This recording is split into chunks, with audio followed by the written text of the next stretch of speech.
and thank you for watching FabuLex. This is my Tree Fairy Fantasy makeup tutorial. This was a lot of fun to create, and it took a lot of little patience and a little extra time to get some of the details down. If you want to find out how I did that, keep watching, and how I got my face and all this kind of fantasy fairy tale makeup look. So I'm taking my white cream by Ben Nye and applying that with my foundation brush all over my neck. It wasn't too solid of a white color, which was fine with me because I did kind of want my skin color to show through a little bit since I am brown. And when I was looking at tree examples for this part of the look, a lot of it was, you know, not a solid color. There's different depths to trees and their trunks and the bark and stuff, so I didn't mind that it wasn't a solid white color. And with this cream, you do want to set it with some kind of powder, so I'm just taking my translucent Ben Nye setting powder and just going all over it. With my Anastasia medium to deep cream contour palette, I'm taking the 3 brown shades on the bottom and a little pencil brush. Starting with the lighter chestnut color, I'm going to be outlining the grooves of the trunks, and I'm keeping the lines pretty spaced because when I started this the first time, I had the lines a little bit too close together and the skin looked like cracked skin rather than like tree trunk texture skin, I guess. So keeping them far apart helps. And also, these lines don't have to be perfect. It's kind of mostly you know, personal flavor of what you want your own texture trunk to look like. But I kept my lines kind of slightly jagged and straight and kind of a little squiggly, but not just squiggly all the way down or not too straight all the way down. There's just kind of like a variety throughout. Also, having a reference picture in front of you helps a lot. I think I had an oak tree, a picture of like oak tree bark in front of me because I was looking for like the, you know, the cracks of the bark. Now moving on to the second darkest brown color that I have in the palette. I'm just going to go over those lines again with a darker color just to create some depth. And if you do mess up and your lines aren't like completely as thin or as thick as the other ones, that's okay, because then you can just turn those darker quote-unquote mess-ups that you do and just turn them into like even deeper grooves, which is kind of what I do, just to give it an overlapping type of feel and even more texture actually.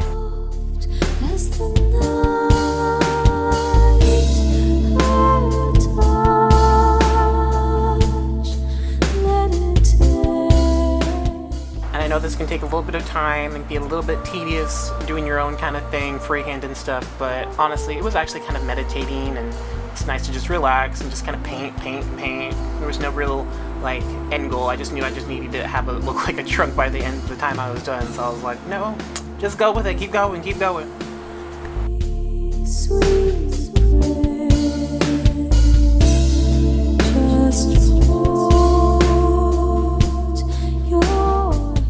With the same dark color, I'm going to start creating some sections of the trunk.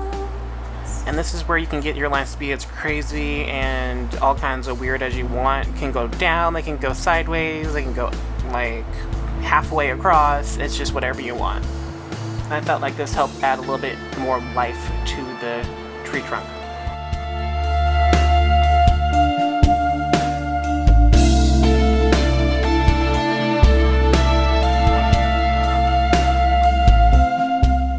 Making these little markings that were like even tinier cracks that you can kind of see, but unless you were like in person, you can't really see them on camera. But I added them for a little bit more texture, and I saw in the picture that there was just like these little tiny cracks coming from the bigger grooves, and I was like, sure, why not?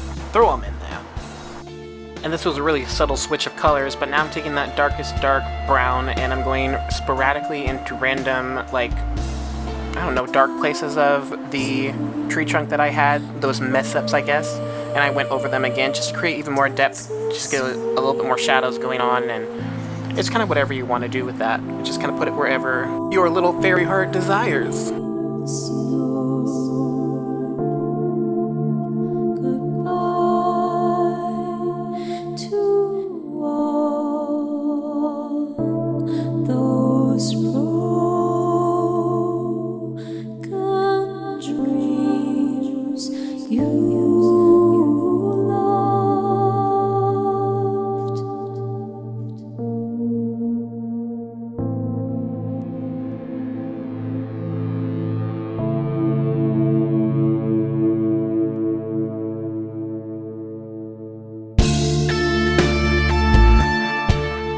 I then started to blend and fade out some of those darker areas just so I could have like a little different gradients of light and dark. So I'm using my Oliver crease brush and back in with that white cream, and I'm stippling it just in the areas of the white sections and not going over the brown lines or cracks, I guess, that I drew, just to give it a little bit more texture.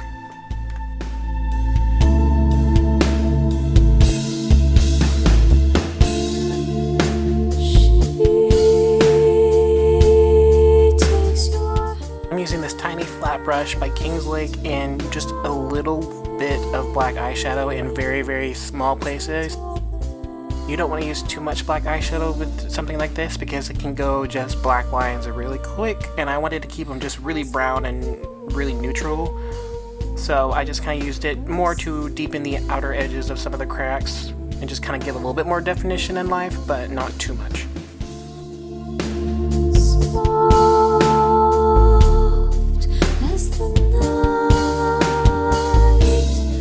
Moving on to the face tint, this is by Mahron. This is Fantasy FX Face Paint, and I just applied it with a foundation brush. I'm just using this entire green part of the look as if my natural routine was, you know, highlighting and concealing and contouring with green instead of, you know, my natural skin color.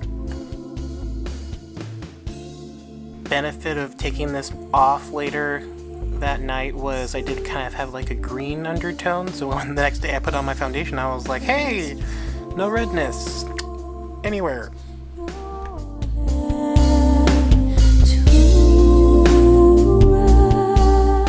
Now, as you can tell, this paint was not as pigmented in some places on my skin, and also I needed to set it, so I took a green eyeshadow that was really close to the green of the face paint and tapped it on. I didn't swirl it or anything like that because I did kind of swirl it to see what would happen, and the face paint wasn't set yet and it kind of moved, so I was like, okay, we're just gonna pat, pat, pat, pat, pat.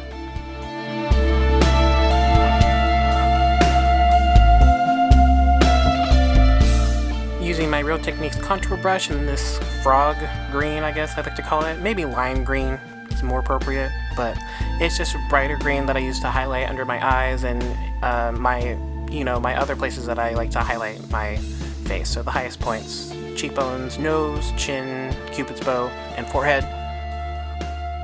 For my contour, I'm taking this really deep forest green. I thought it was really pretty for the lighter green that I use and also just the foundation green that I use, and all three kind of went really well together.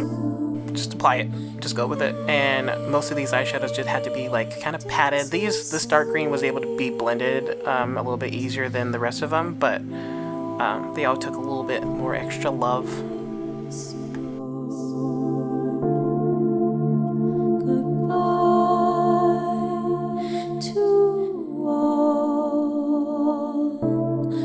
So this shimmer eyeshadow is ridiculous for a highlight. Look at that, y'all. I put it on and I was like, why can't my highlighter that I have right now be this amazing? Like, it's so pretty, and I'm gonna use it on my eyes at some point, but for this look I was like, I just needed a quick highlight, and the color payoff was really great. Moving on to the eyes, I'm using my Urban Decay Primer Potion, the original formula, and just blending that with my finger. So I'm using the color Undercover by the LORAC Unzipped palette, and I'm applying that with my Oliver crease brush.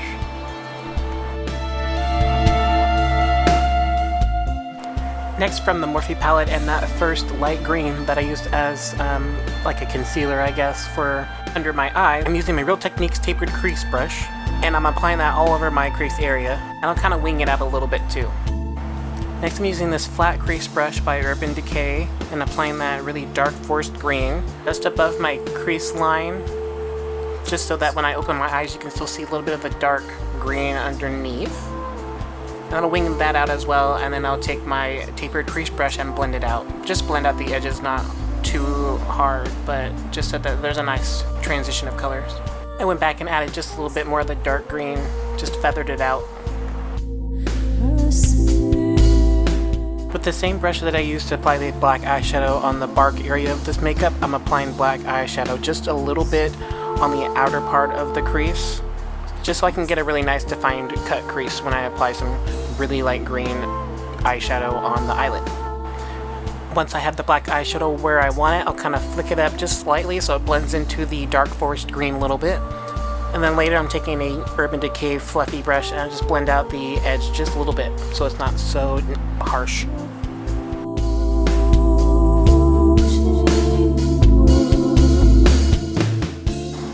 Now with a regular eyeshadow brush, I'm not sure who this is by, but I'm applying that frog green color right on the eyelid and just packing that on.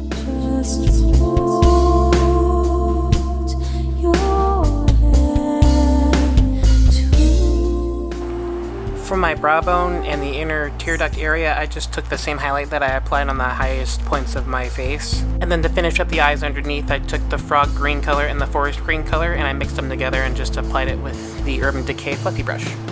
I'm using Maybelline Eyestudio gel liner. It's a nice smudger and I'm applying that on the waterline. This liquid eyeliner pencil is by Essence. And the reason it's so damn long is because it's dual-ended, so one side is for making really sharp lines and winging out your liner. The other side is thicker, so you can use it just as like a regular liner, or even for your waterline.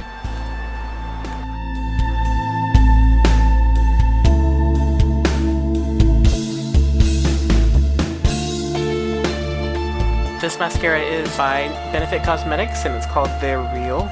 It's probably my favorite mascara that I've used from them so far.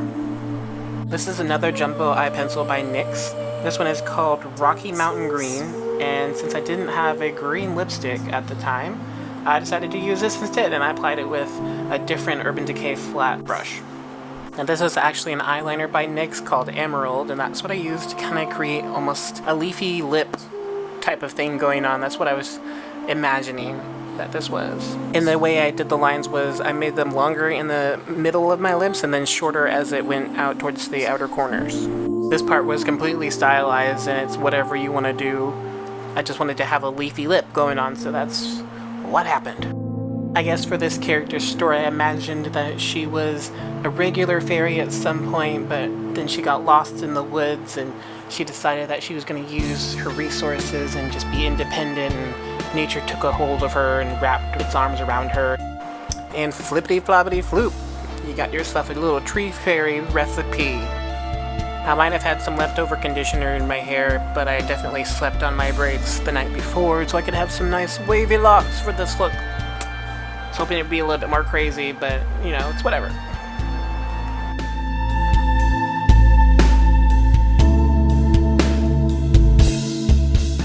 I thought the leaves were just a nice little touch towards nature and trees and everything tree fairy-like, so. This is the final look of my tree fairy makeup tutorial. Thank you everyone so much for watching, and thank you to everyone who helped with this collaboration, and much love to each one of you and all of my followers. Y'all are loved.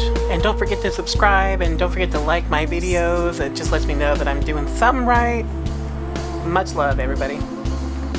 The bark on my neck kind of took a little bit to like figure out how I wanted to do it, whether I wanted to have like a lot of texture like a wax or latex or something like that, or if I just wanted to try and paint it myself. So I just decided to, you know, challenge myself and paint it myself. And I'm challenging my girl, Two-Sided Makeup on YouTube. Go check her out. She's got some colorful makeup. She's from Puerto Rico. She's just funny. She's beautiful. Love talking to her on Facebook. She's my girl. So we decided to do like this fun collab. So I'm going to challenge her to try and create an everyday makeup look out of this fantasy makeup look.